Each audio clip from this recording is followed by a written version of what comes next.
Et qu'est-ce qu'un amigurumi sans yeux? Bah, ça reste une petite boule.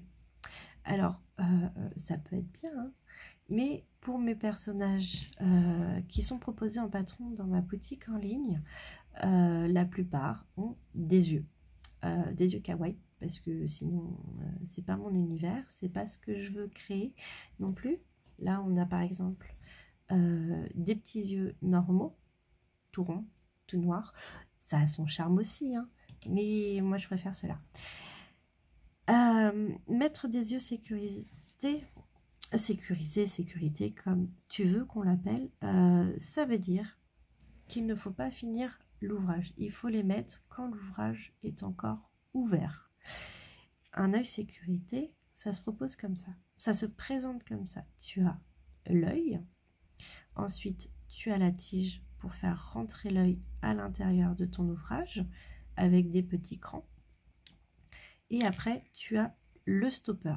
Le stopper qui est troué pour faire passer la tige à l'intérieur et la maintenir à l'intérieur de ton ouvrage.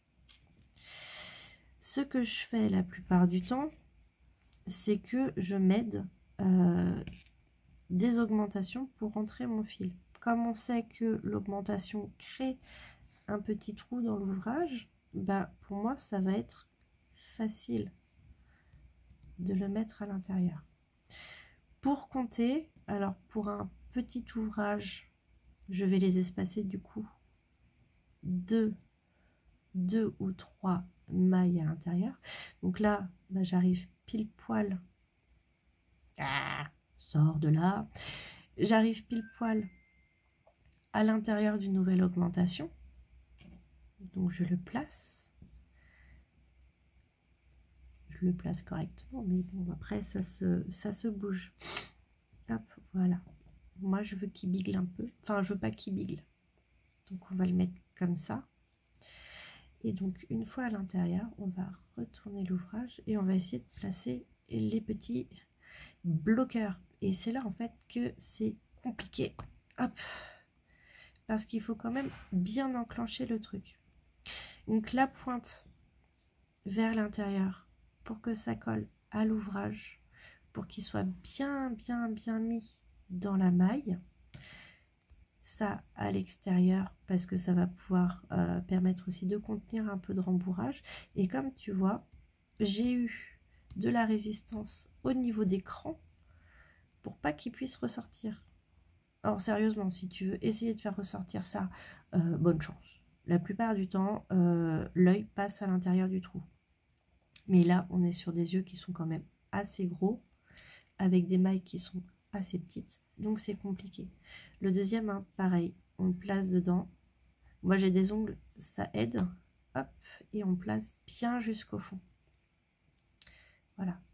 Après, si tu n'as pas d'ongles et que c'est vraiment galère à placer jusqu'au fond, tu peux toujours te munir d'une pince. Tu mets le stopper. Alors, il faut quand même le faire rentrer au début. Hein, mais tu places le stopper d'un côté. Hop, la pince sur le stopper et sur l'œil. Et t'appuies. Voilà. Comme ça. Il ne faut pas abîmer l'œil quand même. Mais ça peut être une technique. Alors là, je l'ai montré sur un rang comme ça. Mais ça reste quand même compliqué ensuite de pouvoir crocheter. Donc, ce que je conseille, c'est de crocheter un petit peu plus d'ouvrage avant de mettre les yeux.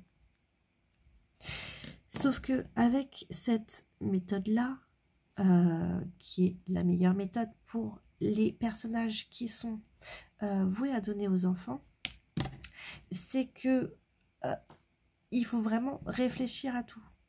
Donc là, il faut réfléchir à où mettre les yeux sécurisés pour que ça coïncide pile poil avec le devant du corps. Comme c'est deux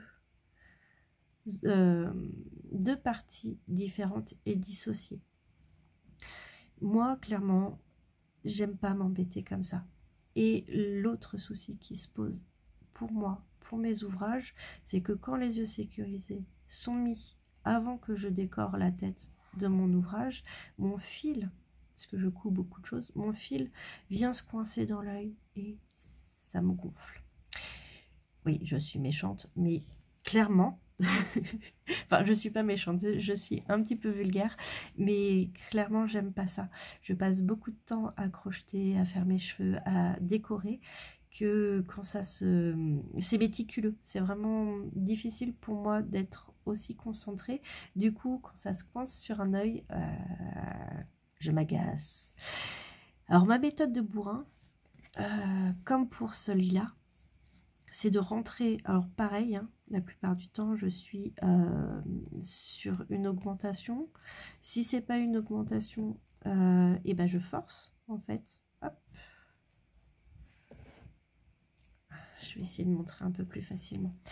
Donc là, hop, j'essaye de faire 2 mailles de distance, donc je vais le rentrer là.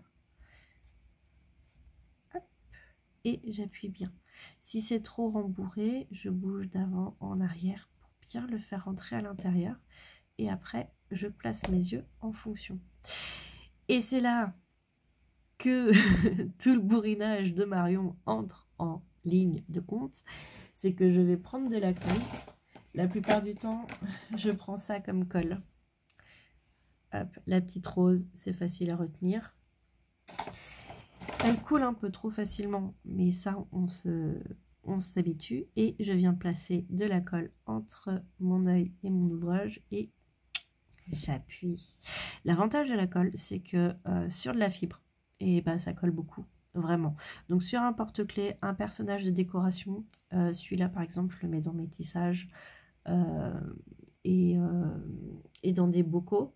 Donc clairement, ça ne craint rien. L'avantage, c'est que bah, ça bouge pas. Sur les porte-clés, c'est pareil. Là, j'ai pas mis de colle, hein, donc hop, ça peut s'arracher. Je n'ai rien en face de moi pour te montrer quand c'est collé. Si, j'en ai un. Donc là, c'est pareil, on est sur de la décoration. Et non, bah, là, il est collé. Hop. Bah, ça bouge pas tant que ça, en fait. Et bah, ça, c'est une bonne méthode de feignant qui fonctionne bien.